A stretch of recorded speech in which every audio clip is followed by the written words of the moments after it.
नमस्कार। हाम्रा पिता स्वर्गीय प्रेमसागर बरालद्वारा रचित बुद्ध जयन्तीको सन्दर्भमा यो एउटा कविता छ। यो हामी वाचन गर्न लागिरहेका छौँ। कविता सम्पूर्ण कविता सुनिसकेर प्रतिक्रिया दिनुहुन सम्पूर्ण पाठक बन्धुहरूमा हार्दिक अनुरोध गर्दछौँ। आजै पर्यो बुद्ध जयन्तीको दिन, सम्झन्छु आँखा नौघारी एकछिन। नेपालकै सिद्ध पवित्र मूर्ति, तिम्रै चलेको छ सुशान्त कीर्ति। भेटे पनि निल्न हुँदैन हिरा, फालेर मोती बरु लिन्छ किरा। त्यस्तै भयौँ हामी तपाईलाई, चिन्नै नपाई भजनै नगाई। राजा यहीँका इतिहास छैन, कीर्ति कता के क्षति पाइँदैन।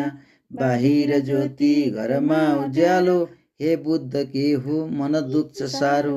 नेपालमै जन्म लिनु भएको, ठुलै हुँदासम्म यतै रहेको। के भो र यो देश चटक्क छोडी, जानु भयो वैभव प्रेम तोडी। हे बुद्ध फेरि तिमी फर्किआऊ, शान्ति दया धर्म दिएर जाऊ।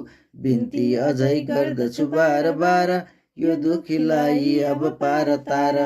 हे बुद्ध फेरि तिमी फर्किआऊ, शान्ति दया धर्म दिएर जाऊ।